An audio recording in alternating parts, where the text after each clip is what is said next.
വളരെ പ്രധാനപ്പെട്ട ഒരു വാർത്തയിലേക്കാണ് നമ്മൾ പോകുന്നത്. മലയാളികൾക്ക് ബന്ധമുള്ള 1650 കോടി രൂപയുടെ ലോൺ ആപ്പ് തട്ടിപ്പിൽ ചൈനീസ് ബന്ധം സ്ഥിരീകരിച്ച ഇ.ഡി. എൻഫോഴ്സ്മെന്റ് ഡയറക്ടറാണ് ഇത് പറയുന്നത്. ചൈനയിലെ തട്ടിപ്പുകാരുമായിട്ട് ഈ പരിപാടിക്ക് ബന്ധമുണ്ടെന്ന്. സിംഗപ്പൂർ വഴിയാണ് ചൈനീസ് തട്ടിപ്പുകാർ ഈ ഇടപാടുകൾ നിയന്ത്രിച്ചിരുന്നത്.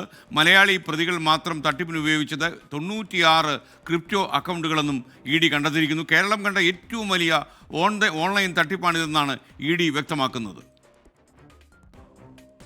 ഓൺലൈൻ തട്ടിപ്പിൽ ചൈനീസ് ബന്ധം നേരത്തെ ഏജൻസികൾ റിപ്പോർട്ട് ചെയ്തിരുന്നു. എന്നാൽ സംശയാതീതമായി അക്കാര്യം ഇപ്പോൾ തെളിയുകയാണ്.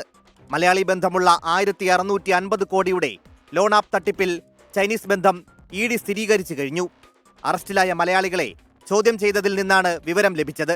അസം, മുംബൈ, പഞ്ചാബ്, ഡൽഹി എന്നിവിടങ്ങൾ കേന്ദ്രീകരിച്ചും തട്ടിപ്പ് നടന്നതായും മലയാളി പ്രതികൾ മാത്രം തട്ടിപ്പിനുപയോഗിച്ചത് 96 ക്രിപ്റ്റോ അക്കൗണ്ടുകളാണെന്നും ഇ.ഡി. വ്യക്തമാക്കുന്നു. അതേസമയം തട്ടിപ്പ് തുക ഇനിയും ഉയരുമെന്നാണ് ഇ.ഡി. കണക്കുകൂട്ടൽ. കൂടുതൽ മലയാളികളും ഉത്തരേന്ത്യൻ സ്വദേശികളും തട്ടിപ്പ് റാക്കറ്റിന്റെ ഭാഗമായി ഉണ്ടെന്ന് ഏജൻസിക്ക് വിവരമുണ്ട്. ഇവരെ ചോദ്യം ചെയ്യുന്നതിന് നടപടികൾ ആരംഭിച്ചിട്ടുണ്ട്. കൂടുതൽ അറസ്റ്റുകൾ ഉണ്ടാകുമെന്നും കേരളം കണ്ട ഏറ്റവും വലിയ ഓൺലൈൻ തട്ടിപ്പാണിതെന്നും ഏജൻസി ചൂണ്ടിക്കാട്ടുന്നു. 24 കൊച്ചി.